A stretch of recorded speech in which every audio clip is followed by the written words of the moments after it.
Hello everyone, स्वागत है आपका हमारे यूट्यूब चैनल केपी स्टडी में।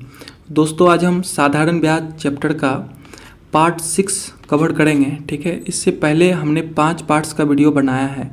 अगर अभी तक आपने उन 5 पार्ट्स की वीडियो को नहीं देखा है तो आप उसे ज़रूर देखिए। उसका लिंक हम इस वीडियो के डिस्क्रिप्शन बॉक्स में भी दे रखे हैं। ठीक है, आप यहाँ से भी देख सकते हैं। देखिए, मेरा जो यह प्रयास है ये विशेषकर रेलवे स्टूडेंट जो भी रेलवे की तैयारी कर रहे हैं, ठीक है, रेलवे एग्ज़ाम्स की जो तैयारी कर रहे हैं उनके लिए मेरा ये विशेष प्रयास है। ठीक है, क्योंकि आगामी कुछ महीनों में रेलवे के बहुत सारे एग्ज़ाम्स हैं आपके सामने, जैसे आरआरबी, एनटीपीसी हो गया, और विशेषकर मेरा एनटीपीसी पे ही फोकस रहेगा। ठीक है, देखिए एनटीपीसी 24 और 25 दोनों का नोटिफिकेशन जारी हो चुका है। ठीक है, तो अगर आपका मैथ्स काफ़ी कमज़ोर है, ठीक है, और अगर आप चाहते हैं कि रेलवे में मेरा एक सीट पक्का हो तो आप मेरे सेशन को ज़रूर अटेंड करिए। ठीक है, मैं खुद रेलवे में सीनियर क्लर्क के पद पे कार्यरत हूँ। ठीक है, तो मेरा अनुभव है, हम एनटीपीसी 2019 के थ्रू सेलेक्ट हुए थे। ठीक है, तो हम आपको बता सकते हैं कि रेलवे में जॉब लेना कितना आसान है। ठीक है, कोई ज़्यादा आपको ना खूब मैथ पढ़ना पड़ेगा ना खूब रीजनिंग। ठीक है, अगर आप मीडियम स्टूडेंट हैं तो आप रेलवे में आराम से आ सकते हैं। देखिए, प्रश्न संख्या फर्स्ट है आपके सामने, पार्ट 6 का फर्स्ट प्रश्न है। देखिए, मेरा डेली एक वीडियो आता है। अब मेरा प्रयास रहेगा कि सुबह में एक मैथ्स का वीडियो और शाम में या इवनिंग टाइम में एक जीके जीएस का वीडियो अपलोड कर दूँ। ठीक है, चलिए, प्रश्न संख्या फर्स्ट है आपके सामने कि 24,000 रुपये को 3 भागों में इस प्रकार बांटा गया कि पहले भाग को 10% की दर से 5 साल के लिए, दूसरे भाग को 4% की दर से 5 साल के लिए तथा तीसरे भाग को 5% की दर से 20 साल के लिए दिया गया। तीनों से प्राप्त धनराशि बराबर है, तो तीनों भाग का मूल्य ज्ञात करें। देखिए, तीनों से प्राप्त धनराशि बराबर कहने का मतलब क्या है? ये जो धनराशि है ये क्या है? आपका मिश्र धन है। इस धनराशि को हम क्या बोलते हैं? मिश्र धन। ठीक है, ये धनराशि बराबर है। इससे पहले वाले प्रश्न में हम क्या देखते थे? अगर आप अभी तक मेरा इसका साधारण ब्याज चैप्टर का पार्ट 4 और पार्ट 5 का वीडियो नहीं देखा है तो आप उसे ज़रूर देखिए। प्रश्न इसी टाइप का रहता था, लेकिन यहाँ पे क्या रहता था कि तीनों से प्राप्त साधारण ब्याज बराबर रहता था, और यहाँ क्या कह रहा है कि मिश्रधन बराबर है। यहाँ पे क्या है? मिश्रधन बराबर है। यहाँ पे आपको प्रश्न में मिश्रधन बराबर दिया गया है। ठीक है, मिश्रधन बराबर है, तो यहाँ पे जो मूलधन का जो रेशियो निकल के आएगा ये क्या होगा? मूलधन का रेशियो क्या निकल के आएगा? तो देखिए, हम इसको अभी डिटेल से बताएंगे, लेकिन यहाँ पे हम आपको लिख दे रहे हैं मूलधन का जो रेशियो निकल के आएगा, क्या निकल के आएगा? P1 P2 P3 का रेशियो 1/, यहाँ चूँकि 3 भाग में बांटा हुआ था इसलिए हमने P1 P2 P3 किया है। ठीक है, अगर 2 भाग में बांटता तो सिर्फ P1 P2 पे ही रुक जाते हैं। बात आ रही है समझ में? तो जब मिश्रधन बराबर हों तो जो मूलधन का रेशियो होता है क्या होता है? 1/100 प्लस R1 T1, इसी प्रकार से 1/100 प्लस R2 T2, इसी प्रकार से P3 क्या होगा? 1/100 प्लस R3 T3। बात आ रही समझ में? साधारण ब्याज जब समान रहता था तो मूलधन का जो रेशियो आता था उसमें 100 प्लस नहीं होता था, सिर्फ 1/R1 T1, 1/R2 इस तरह से रहता था। यहाँ पे चूंकि मिश्रधन बराबर दे रखा है तो इसका जो रेशियो निकल के आएगा मूलधन का, क्या निकल के आएगा आपका? 1/100 प्लस R1 T1, फिर 1/100 प्लस R2 T2, फिर 1/100 प्लस R3 T3। ठीक है, चलिए पहले इस प्रश्न को हम सॉल्व कर लेते हैं, फिर हम जानेंगे कि ये कॉन्सेप्ट कहाँ से आया है। ठीक है, पहले इसको सॉल्व कर लेते हैं। ठीक है, देखिए R1 का मान कितना है? R1 है आपका 10%, T1 है आपका 5 साल, इसी प्रकार से R2 आपका क्या हो जाएगा? 4% और T2 आपका 5 साल। फिर है आपका तीसरा, यानी तीसरा भाग है 5%, यानी R3 आपका 5% और T3 आपका 20 साल। ठीक है, मान पुट कर दीजिए सब में, तो लिखेंगे 1/100 प्लस R1 T1, तो R1 है आपका 10 और T1 कितना है आपका 5, रेशियो 1/ लिखेंगे 100 प्लस R2 T2, R2 है आपका कितना? 4 और T2 है आपका 5, इसी प्रकार से लिखेंगे 1/100 प्लस R3 T3, R3 है आपका 5, T3 है आपका 20। ठीक है, इसको सॉल्व करिए, देखिए क्या निकल के आएगा। लिखेंगे 1/100 प्लस 10×5=50, इसको लिखेंगे 1/100 प्लस 5×4=20, इधर आएगा 1/100 प्लस 20×25=100। ठीक है, 20×25=100। ठीक है, ध्यान से समझिए। अगर इसका रेशियो निकालेंगे तो क्या निकल के आएगा, 1/100 प्लस 50 करने पे 150, ये होगा 1/120, ये होगा 1/200। ठीक है, तो जो कैंसिल होने वाला उसको कैंसिल करिए। देखिए एक एक जीरो सबसे कैंसिल हो रहा है, कैंसिल हो रहा है। अब ये कटेगा किसी से, नहीं कट रहा है। ठीक है, तो 15, 12 और 20 इसका एलसीएम क्या बनेगा, 15, 12, 20 का एलसीएम क्या बनेगा, आप कहोगे 60, यानी 60 बनेगा। 15, 12, 20 का एलसीएम 60 बनेगा, यानी 60 से आप तीनों में आप क्या कर लें, गुना कर लें। 60 से तीनों में गुना कर लें, तब देखिए P1, P2 और P3 का जो रेशियो निकल के आएगा, क्या निकल के आएगा आपका, देखिए 15 चौक 60, 15 चौक 60, ये कैंसिल आउट होगा, यानी P1 का रेशियो 4, फिर 12 25 60, P2 का रेशियो 5 और P3 का रेशियो कितना आएगा, 20 तिहाई 60, यानी 3। P1, P2 और P3 का रेशियो क्या निकल के आ गया आपका, 4:5:3। ठीक है, P1, P2 और P3 का रेशियो क्या निकल के आ गया आपका, P1, P2 और P3 का रेशियो क्या निकल के आ गया आपका, 4:5:3, 4:5:3, 4:5:3। अब देखिए 4:5:3, ये जो निकल के आया है ये आपका क्या है, टोटल धन का कुल धन जो है आपका 24,000। इसी को जो आप 3 पार्ट्स में P1, P2, P3 के रूप में बांटे हैं, इस 24,000 को जो हम P1, P2 और P3 में बांटे हैं, इसी का ये रेशियो निकल के आया है, किसका, 24,000 रुपये का। ठीक है, 24,000 का ये रेशियो है, 4:5:3। तो हम पूछते हैं कि बताइए टोटल रेशियो में टोटल यूनिट कितना हो जाएगा, टोटल, तो आप कहोगे 4, 5, 9, 9, 3, 12, यानी 12 यूनिट का मान आपको कितना दिया गया है, 24,000। तो बताइए यहाँ से एक यूनिट का मान कितना निकल के आ जाएगा, तो आप कहोगे 24,000/12, यानी 2,000 रुपया। एक यूनिट का मान क्या निकल के आ गया आपका, 2,000 रुपया। ठीक है, तो P1 यानी जो पहला भाग है, प्रश्न में यही तो पूछा है कि तीनों भाग का मूल्य ज्ञात करें, तीनों भाग का क्या ज्ञात करें, मूल्य ज्ञात करें। ठीक है, तो तीनों भाग का मूल्य ज्ञात करना है आपको। तो एक यूनिट का मान 2,000 रुपया निकल के आया है, तो पहला भाग है आपका 4 यूनिट, तो 4 यूनिट का मान 2,000 से गुना करेंगे 4 में, तो कितना निकल के आएगा आपका, 8,000 रुपया। इसी प्रकार से दूसरा भाग है 5 यूनिट, तो एक यूनिट 2,000, तो 5 यूनिट का मान कितना आएगा आपका, 10,000 रुपया। फिर तीसरा भाग है आपका 3 यूनिट, तो एक यूनिट का मान 2,000, तो 3 यूनिट का मान कितना होगा आपका, 6,000 रुपया। यानी जो धन निकल के आया है आपका, कितना कितना निकल के आ गया आपका, 8,000, 10,000 और 6,000 रुपया। ठीक है, 8,000, 10,000 और 6,000 रुपया। देखिए कौन सा ऑप्शन में है आपका, तो ये ऑप्शन नंबर आपका 8, 10 और 6 किस में है आपका, ऑप्शन नंबर बी में है। इसका जो राइट आंसर बनेगा आपका ऑप्शन नंबर बी बनेगा। ठीक है, बात आ रही समझ में। तो जब मिश्रधन बराबर हो तो आपको याद रखना पड़ेगा, जो मूलधन का जो रेशियो होगा, जो धन का जो बांटा गया धन है उसका जो रेशियो होगा क्या होगा, 1/100 प्लस R1T1, 1/100 प्लस R2T2। अगर 3 पार्ट में बांटा हुआ है तो 3 पार्ट में इसको बांट देंगे, फिर 1/100 प्लस R3T3। ठीक है, बात आ रही समझ में। अगर इसमें सिर्फ ब्याज बराबर दिया हुआ रहता तो ये 100 प्लस नहीं होता, सिर्फ होता 1/R1T1। इस टाइप के प्रश्न जब ब्याज बराबर रहते हैं, ब्याज बराबर होते हैं, तो इस टाइप के प्रश्न हम आपका पार्ट 4 और पार्ट 5 में कवर करवाए हैं। ठीक है, जब ब्याज बराबर होता है। देखिए इस टाइप के प्रश्न एग्जाम में खूब आते हैं। ठीक है, जब मिश्रधन आपको बराबर दिया हुआ रहता है, मूलधन बराबर दिया हुआ रहता है। देखिए जब हम NTPC का प्रीवियस ईयर प्रश्न सॉल्व करवाएंगे ना, तो उसमें आप देखिएगा कि इस टाइप का प्रश्न खूब एग्जाम में मिलेगा आपको।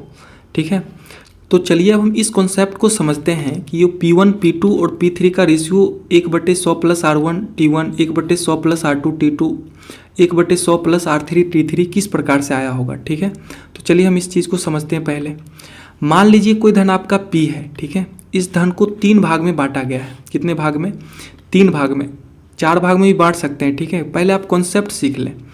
एक भाग है आपका P1, एक भाग P1 है, एक भाग आपका P2 है। ठीक है, और एक भाग आपका P3 है। 3 भाग में इसमें बांट दिए हैं, और तीनों भाग का जो रेट ऑफ इंटरेस्ट है, ठीक है, अलग अलग है। ठीक है, इसमें आपका R1 लग रहा है, इसमें आपका R2 और इसमें आपका R3। ठीक है, रेट ऑफ इंटरेस्ट आपका R1, R2 और R3 है। देखिए, और समय भी तीनों का अलग अलग लग रहा है। ठीक है, पहले में आपका T1 समय लग रहा है, दूसरे भाग में T2 और तीसरे में आपका T3। ठीक है, दूसरे में आपका T2। ये आपका फर्स्ट भाग है, फर्स्ट है, ये आपका सेकेंड पार्ट है और ये आपका थर्ड पार्ट है। ठीक है, बात आ रही समझ में। कह रहा है कि इससे जो प्राप्त मिश्रधन होंगे, ठीक है, मिश्रधन जो होंगे ये समान है। मिश्रधन आपको समान प्रश्न में दिया गया है, मिश्रधन इसका समान बताया है। ठीक है, मिश्रधन क्या है, समान यानी बराबर है।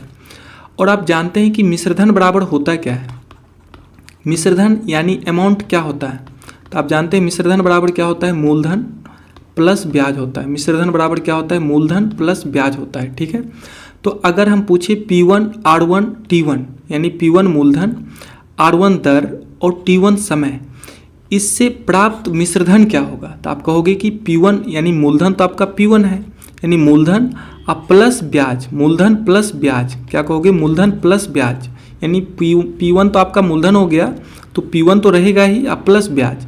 इसी प्रकार से इसमें क्या होगा आपका मिश्रधन, तो आप कहोगे इसका जो मिश्रधन होगा P2 प्लस ब्याज होगा, P2 प्लस साधारण ब्याज मिलके क्या बनाएगा, इसका मिश्रधन बनाएगा। इसी प्रकार से इस भाग का मिश्रधन क्या होगा, तो आप कहोगे P3 प्लस इसका ब्याज, P3 प्लस ब्याज। ये जो ब्याज है ये आपका साधारण ब्याज है, ये जो ब्याज है ये कैसा ब्याज है, आपका साधारण ब्याज है। ठीक है, ये आपका साधारण ब्याज है, याद रहेंगे, ये आपका साधारण ब्याज है। तो हमने क्या किया, तीनों पार्ट का मिश्रधन आपको निकालने का तरीका बताया, मूलधन प्लस ब्याज, मूलधन प्लस ब्याज। अब देखिए इसको इस तरह से पुट करेंगे, इसमें मान तो क्या होगा, P1 प्लस साधारण ब्याज बराबर क्या होता है, तो आप कहोगे मूलधन गुने दर गुने समय बटे 100। तो मूलधन है P1, दर है आपका R1, समय है T1 बटे 100, यही होगा। इसी प्रकार से इसका निकालेंगे तो क्या होगा, P2 प्लस मूलधन, अब देखिए P2 आपका मूलधन हो गया, यहाँ पे ब्याज निकालेंगे तो होगा मूलधन गुने दर R2 गुने समय T2 बटे 100, यही होगा। अब इसमें देखिए अगर मिश्रधन निकालेंगे तो क्या होगा आपका P3 अब प्लस साधारण ब्याज क्या होगा, P3 मूलधन गुने दर है R3, समय है T3 बटे 100, यही होगा। बात आ रही है समझ में। अब इसको आप आगे सॉल्व करिए तो इसका एलसीएम क्या बनेगा, तो आपको इसका एलसीएम बनेगा 100, इसका एलसीएम 100 बनेगा, यानी क्या निकल के आ जाएगा आपका 100 P1 प्लस, देखिए यहाँ पे कुछ नहीं नीचे में है तो 1 है, ऊपर होगा 100 P1 प्लस इधर क्या बच गया आपका P1 R1 T1। ठीक है, इसी प्रकार से इसमें अगर हम 100 एलसीएम लेते हैं तो इधर क्या बचेगा आपका 100 P2 plus P2 R2 T2। इसमें अगर 100 एलसीएम लेते हैं तो क्या मान निकल के आएगा आपका 100 P3 प्लस P3 R3 और T3, ये निकल के आएगा। ये आपका क्या निकल के आ गया, ये आपका मिश्रधन निकल के आ गया। और प्रश्न में कह रहा है कि मिश्रधन बराबर है, इस तीनों पार्ट का जो मिश्रधन है ये आपस में क्या है, बराबर है। इस तीनों पार्ट्स का मिश्रधन आपस में बराबर है, तब आपको P1 P2 और P3 का रेशियो निकालना है, यही तो निकालना है आपको, P1 P2 और P3 का रेशियो। तो ये जो मिश्रधन आपका जो निकल के, ये जो मिश्रधन निकल के आया है, ये तीनों मिश्रधन आपस में क्या है, बराबर है। ये तीनों मिश्रधन आपस में क्या है, बराबर है। मान लीजिए ये तीनों मिश्रधन आपस में बराबर है और कुछ मान आपका K आ गया, मिश्रधन का मान आपका क्या निकल के आ गया, आपका K निकल के आ गया। तो प्रत्येक पार्ट से आप देखिए P1 का मान निकाल लीजिएगा, यहाँ से प्रत्येक पार्ट से आप P1 का मान निकालिए। देखिए पहला पार्ट जो है आपका ये लिखेंगे 100 P1 plus P1 R1 T1 बटे 100 बराबर है आपका क्या, K है, बराबर आपका मिश्रधन हमने K मान लिया है। ये जो K माना है ये K आपका क्या है, ये आपका मिश्रधन है। ठीक है, और ये भी पार्ट आपका मिश्रधन ही है। ठीक है, और तीनों मिश्रधन आपस में क्या है, समान है। देखिए ये K के बराबर है, तो यहाँ से इसको अगर सॉल्व करेंगे तो क्या होगा, 100 P1 plus P1 R1 T1 बराबर, इधर 100 भाग में है, इस साइड आएगा तो गुना होगा, यानी 100 K होगा। इसमें देखिए P1 प्लस के इधर भी है और प्लस के इधर भी है, P1 हम कॉमन कर लेते हैं तो यहाँ क्या बचता है आपका 100, अब प्लस इसमें अगर P1 कॉमन हो गया है तो यहाँ क्या बचेगा, R1 T1 बराबर 100 K होगा।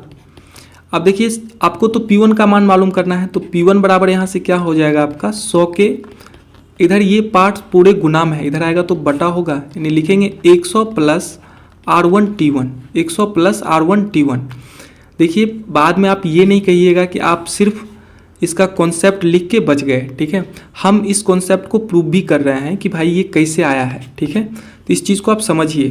ठीक है, अगर आप समझे हुए रहिएगा तो बाद में अगर कभी भूल भी जाइएगा तो आप खुद से भी निकाल सकते हैं, ठीक है, खुद से निकाल लीजिएगा, ठीक है। देखिए दूसरा पार्ट आपका ये है, दूसरा पार्ट आपका क्या है, 100 P2 plus P2 R2 T2 बटे 100, ये भी आपका मिश्रधन के बराबर होगा।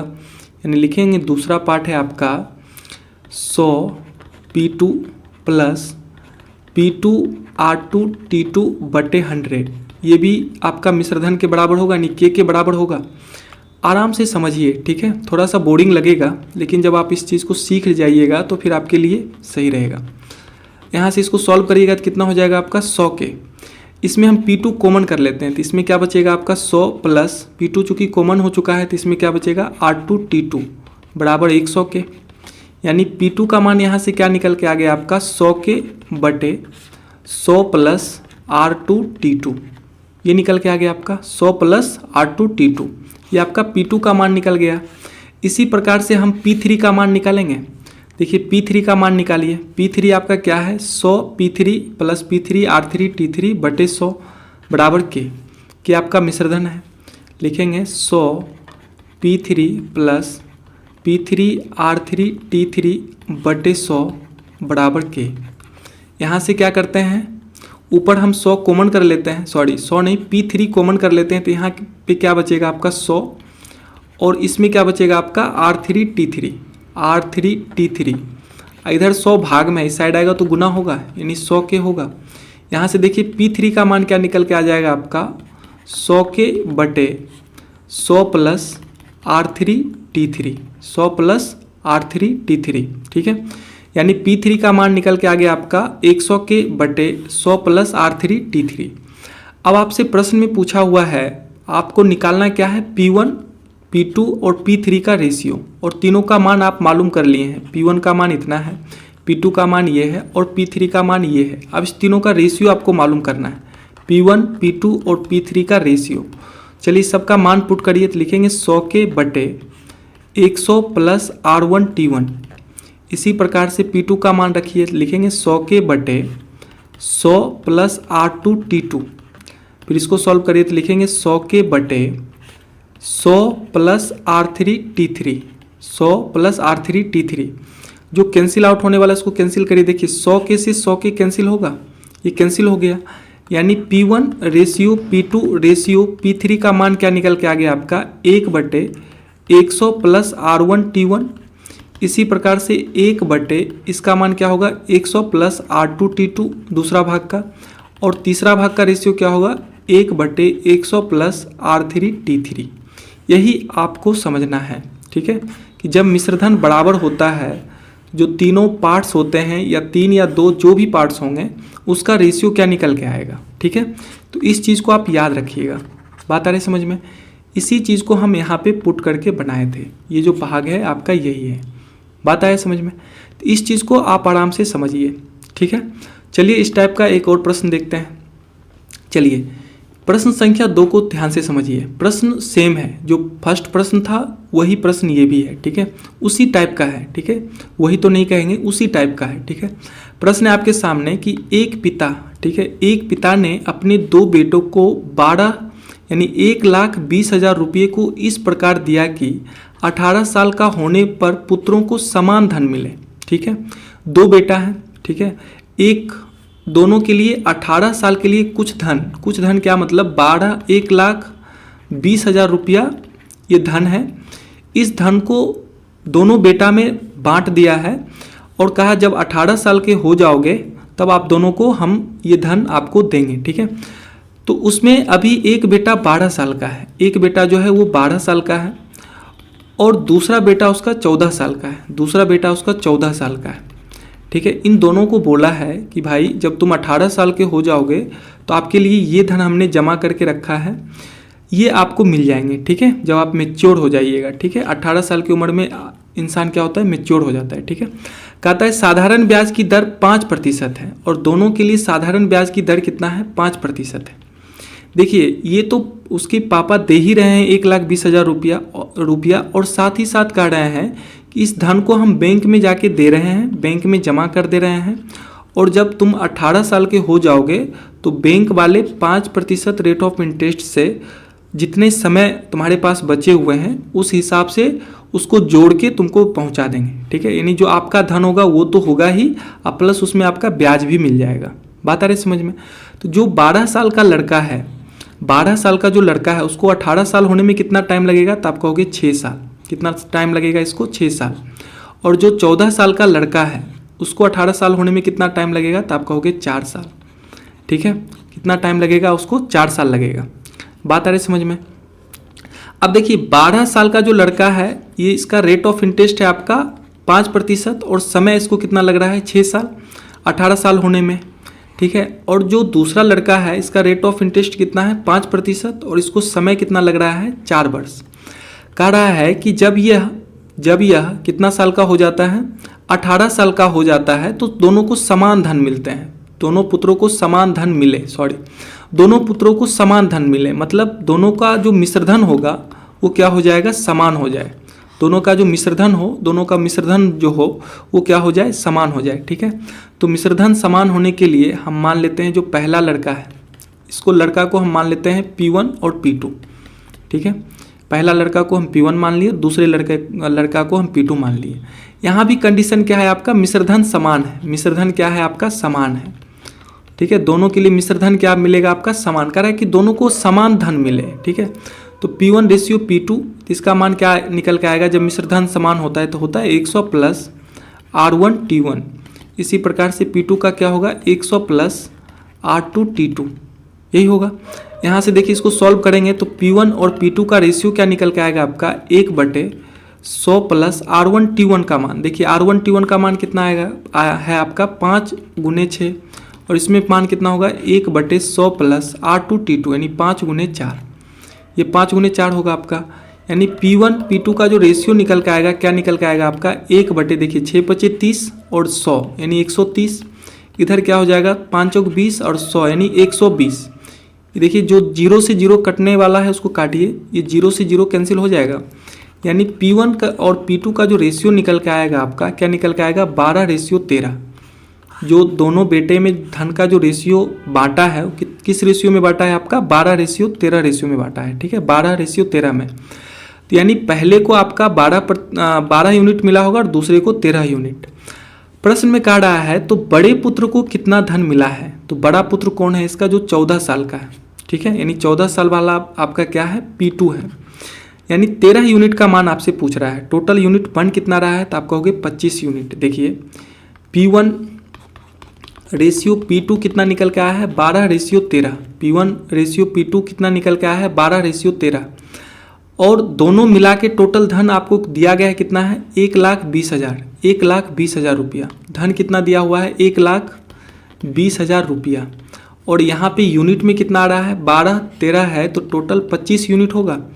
25 यूनिट का मान 1,20,000 रुपया है, तो बताइए 1 यूनिट का मान क्या होगा, तो आप कहोगे 1,20,000 बटे 25। अब देखिए 25 से ही कटेगा, 25 चौक 100, 20 0 यानी 25 × 200 यानी 4800 रुपया। 1 यूनिट का मान कितना निकल के आ गया आपका, 4800 रुपया। तो आपको बड़ा बेटा का पूछ रहा है, ठीक है। बड़ा बेटा को कितना धन मिला है, बड़े पुत्र को कितना धन मिला है, तो बड़ा पुत्र कौन होगा, जो 14 साल का है। और 14 साल का जो है उसका रेट ऑफ इंटरेस्ट 5% है और समय है 4 साल। तो ये वाला पार्ट्स कौन सा है आपका, P2 का पार्ट्स है, ठीक है। यानी 13 यूनिट का आपको मान निकालना है। तो 1 यूनिट 4800 है तो 13 यूनिट का मान क्या होगा, 13 × 4800। 13 × 4800। अब देखिए गुना करिए, 13 8 कितना होता है, 104। 13 8 104, तो 104 का 4 लिखेंगे, बाकी बचा कितना 10। फिर 13 चौक 52, 52 10 कितना हो जाएगा आपका 62, यही होगा। और 2 0 आपका ये बच गया। यानी मान कितना निकल के आ गया आपका, 62,400 रुपया। मान कितना निकल के आ गया आपका, 62,400 रुपया। अगर आपको कहेगा छोटे बेटे को कितना मिला है, तो छोटे बेटे का निकालने के लिए आप 12 यूनिट का मान निकालिएगा। यानी लिखेंगे 12 × 4800, इसको गुना करिए, 12 8 96 का 6, बाकी बचा आपका 9 × 4 48, 48 9 कितना होगा आपका 57। यानी 57,600 रुपया कितना मिला होगा, 57,600 रुपया। लेकिन आपसे बड़े बेटे का पूछा है तो बड़ा बेटा को कितना मिला है, 62,400 रुपया। यही इसका राइट आंसर बनेगा। तो इसका जो राइट आंसर होगा आपका ऑप्शन नंबर क्या होगा आपका, 62,600। सॉरी 62,600 किधर है भाई, 62,600 है, नहीं 62,400, आपका ऑप्शन नंबर बी होगा। ठीक है, 62,400 रुपया। बात आए समझ में। चलिए अब हम प्रश्न संख्या 3 की ओर बढ़ते हैं। देखिए प्रश्न संख्या 3 है आपके सामने, सेम प्रश्न है। ठीक है, सेम प्रश्न है, इस प्रश्न को आप खुद से बनाइए। ठीक है, जब आपसे नहीं बनेगा तभी आप वीडियो को आगे चला के इसको देखिए। ठीक है, पहले खुद से बनाने का प्रयास करिए। हम बार बार यही कर रहे हैं, ये आप पार्ट 6 का वीडियो देख रहे हैं, बात समझ रहे हैं। साधारण ब्याज का ये पार्ट 6 है। अगर अभी भी आपसे प्रश्न नहीं बन रहा है, जबकि सेम टाइप का प्रश्न इससे पहले जस्ट अभी करवाए हैं, तो समझिए आपका लेवल क्या है। ठीक है, अपना लेवल बनाइए। ठीक है, देखिए कह रहा है कि 25,000 रुपये की राशि एक पिता द्वारा 12 वर्ष और 14 वर्ष की आयु के 2 बेटों के बीच विभाजित करने के लिए छोड़ दिया जाता है। ठीक है, एक बेटा है 12 वर्ष का और एक बेटा है इसका 14 वर्ष का। ठीक है, और टोटल धन कितना है? धन 25,000 रुपया है। कहता है एक पिता द्वारा 12 और 14 वर्ष की आयु के 2 बेटों के बीच विभाजित करने के लिए छोड़ दिया जाता है, ताकि जब वो 18 साल का हो, कितना साल का हो? 18 वर्ष का हो, और 18 वर्ष की आयु में परिपक्वता प्राप्त करें, तो राशि यानी जो मिश्रधन है, देखिए मिश्रधन क्या होता है? प्रिंसिपल प्लस ब्याज होता है। प्रत्येक को 5% साधारण ब्याज समान होगा। ठीक है, दोनों के लिए ब्याज आपका 5% ही रहने वाला है। दोनों के लिए ब्याज 5% ही रहने वाला है। तो यहाँ से देखिए, और बाद में कह रहा है कि जब ये 18 साल का होगा ना, तो 12 वर्ष का जो लड़का है और 14 वर्ष का लड़का है, दोनों को समान धन मिलेगा। यानी जो मिश्रधन होगा वो क्या होगा? मिश्रधन आपका समान होगा। ठीक है, मिश्रधन समान होगा। ठीक है, तो मिश्रधन समान होने के कंडीशन में जो रेशियो बनेगा P1 और P2 का, जो धन का रेशियो बनेगा, इस धन का रेशियो बनेगा, क्या बनेगा आपका? 1/100 plus R1T1 ratio 1/100 plus R2T2, यही बनेगा। यहाँ पे देखिए 12 वर्ष का जो लड़का है उसको 18 वर्ष होने में कितना टाइम लगेगा? तो आप कहोगे 6 वर्ष लगेगा। और जो 14 साल का लड़का है इसको 18 वर्ष होने में कितना टाइम लगेगा? तो आप कहोगे 4 वर्ष। ठीक है, तो पहले कंडीशन के लिए जो आपका R1 और T1 निकल के आया है, R1 आपका 5% और T1 आपका 6 वर्ष, और दूसरे में आपका R2 5% और T2 आपका 4 वर्ष। इस मान को पुट करिए, देखिए P1 और P2 का रेशियो निकल के आ जाएगा आपका। तो लिखेंगे 1/100 प्लस R1T1 यानी 5 × 6, फिर रेशियो 1/100 प्लस R2T2 यानी 5 × 4। देखिए P1 और P2 का रेशियो यहाँ से क्या निकल के आएगा? 1/, इसको सॉल्व करिएगा, 6×5 = 30, और 100 में ऐड होगा तो 130, और यहाँ पे 5 × 20, 100 में ऐड होगा तो 120। यहाँ से देखिए नीचे में 0 से 0 ही कैंसिल होगा, 130 और 120 का एक 0 खत्म हो जाएगा। यानी P1 और P2 का जो रेशियो निकल के आएगा आपका, क्या निकल के आएगा? 12:13, 12:13। ठीक है, इस धन का जो 25,000 धन का जो रेशियो निकल के आया है आपका, क्या निकल के आया है? 12:13। ठीक है, देखिए P1 और P2 का रेशियो निकल के आया है आपका 12:13, और टोटल धन है कितना? 25,000 रुपया, 25,000 रुपया। और इस यूनिट में अगर हम पूछे कि 12 और 13 यूनिट मिला के कितना होता है? 25 यूनिट। तो 25 यूनिट आपका 25,000 है, तो बताइए एक यूनिट का मान क्या होगा? तो आप कहोगे 25,000/25, यानी एक यूनिट का मान क्या हो जाएगा आपका? 1,000 रुपया। एक यूनिट का मान हो जाएगा आपका 1,000 रुपया। और प्रश्न में ये पूछ रहा है कि प्रत्येक पुत्र को वर्तमान में आवंटित राशि क्या है? प्रत्येक पुत्र को कितना मिला है? तो देखिए एक पुत्र को कितना मिला है? एक पुत्र को आपका 12 यूनिट मिला है और एक को 13 यूनिट मिला है। तो जिसको 12 यूनिट मिला है उसमें एक यूनिट का मान अगर 1,000 निकल के आया है, तो 12 यूनिट का मान कितना होगा? तो आप कहोगे 12,000 रुपया। एक को 12,000 मिला है और टोटल है 25,000, तो दूसरे को कितना मिला होगा? 13,000। जाहिर सी बात है। या फिर एक यूनिट का मान 1,000 है, तो 13 यूनिट का मान कितना हो जाएगा आपका? 13,000 रुपया।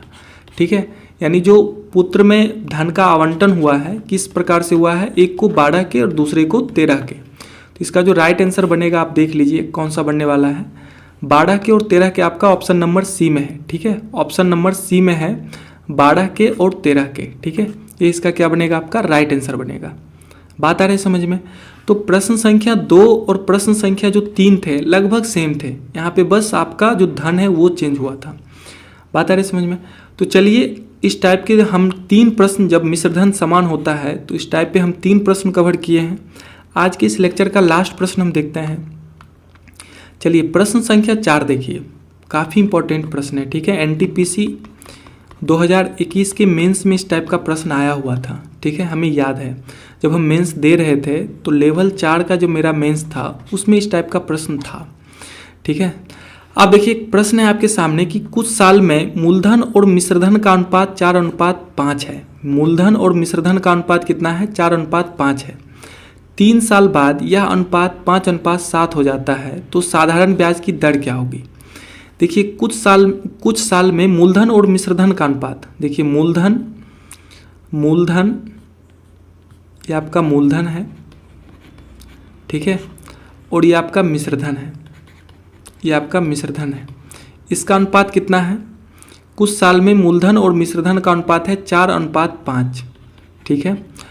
और 3 साल बाद, कितने साल बाद? 3 साल बाद। यहाँ से 3 साल बाद की कहानी देखिए, 3 साल बाद मूलधन और मिश्रधन का अनुपात कितना हो जाता है? तो आप कहोगे 5:7। कितना दिया हुआ है? 5:7।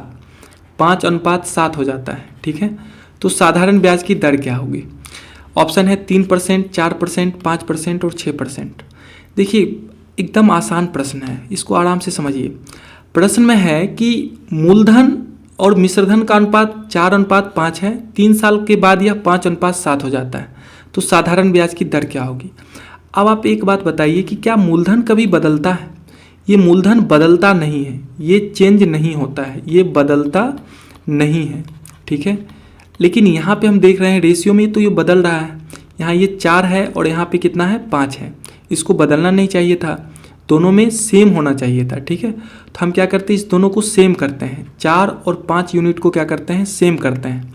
मिश्रधन बदल सकता है, अगर ब्याज बदलेगा तो मिश्रधन बदलेगा, ठीक है, लेकिन मूलधन आपका नहीं बदलना चाहिए। तो यहाँ मूलधन बदल रहा है, 4 और ये 5 हो रहा है, तो पहले इसको बराबर करिए आप। देखिए इसको हम बराबर करते हैं तो 4 और 5 का एलसीएम क्या बनेगा? 4, 5 का एलसीएम बन जाएगा आपका 20। 4, 5 का एलसीएम क्या होगा आपका? 20 हो जाएगा। तो हम क्या करेंगे, इसको 20 लाने के लिए हम इसमें, ये आपका फर्स्ट मान लीजिए और ये आपका सेकेंड अगर इक्वेशन है, तो इसको 20 लाने के लिए, 4 को 20 बनाने के लिए 4:5 में कितना से गुना करना पड़ेगा आपको? 5 से। और इस 5 को 20 लाने के लिए कितना से गुना करेंगे हम? 4 से। देखिए ऐसा नहीं कि सिर्फ हम मूलधन में गुना करेंगे तो मिश्रधन में भी आपको करना पड़ेगा, ठीक है, तभी रेशियो आपका संतुलित रहेगा। अगर आप 4 में 5 से गुना कर रहे हैं 20 लाने के लिए, तो मिश्रधन में भी आपको 5 से गुना करना पड़ेगा, ठीक है।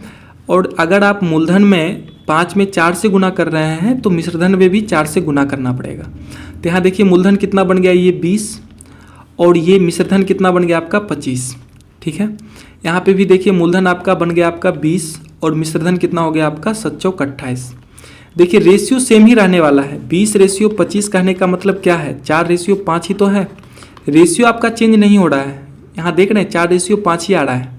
बात आ रही समझ में? यहाँ पे मूलधन ये समान हो गया है, ठीक है। तो मूलधन आपका कितना यूनिट हो गया? तो आप कहोगे 20 यूनिट। मूलधन हो गया आपका 20 यूनिट। टाइम आपको कितना दिया हुआ है? 3 साल। टाइम आपको 3 साल दिया हुआ है। यहाँ पे हम क्या देख रहे हैं कि मिश्रधन आपका बदल रहा है। मिश्रधन आपका क्या हो रहा है? बदल रहा है। यहाँ पे आपका 25 है और 3 साल के बाद मिश्रधन कितना हो जा रहा है? 28, यानी 3 यूनिट बढ़ जा रहा है। मिश्रधन कितना बढ़ रहा है? 3 यूनिट बढ़ रहा है, ठीक है। ये जो 3 यूनिट बढ़ रहा है, ये मिश्रधन में क्या बढ़ रहा है? तो आप कहोगे ब्याज बढ़ रहा है। मिश्रधन में क्या होता है आपका? मूलधन प्लस ब्याज होता है।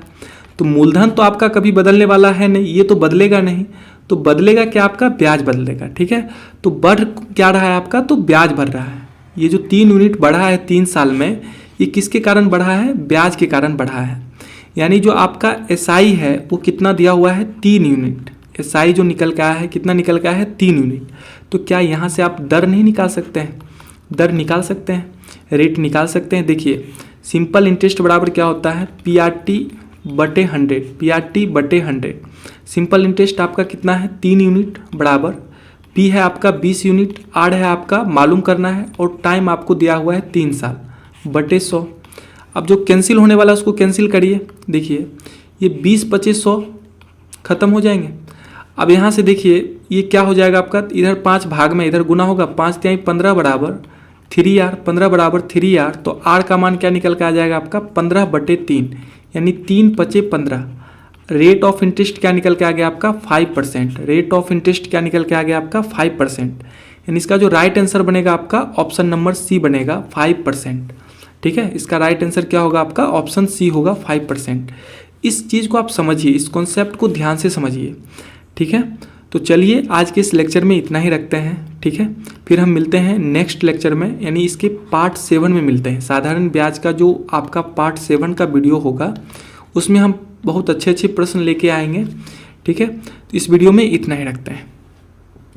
तो उम्मीद करता हूँ आपको ये वीडियो पसंद आई होगी, तो प्लीज इसे लाइक कीजिए, अपने दोस्तों के साथ शेयर कीजिए, और अगर आप हमारे साथ जुड़ना चाहते हैं तो नीचे दिए गए रेड कलर के सब्सक्राइब बटन पर क्लिक करके हमारे चैनल को सब्सक्राइब कर लें, साथ में बेल आइकन को प्रेस करें ताकि मेरे हर नए वीडियो की नोटिफिकेशन आपको मिलती रहे। तो चलिए फिर मिलता हूँ अपनी नेक्स्ट वीडियो में, तब तक के लिए बाय बाय।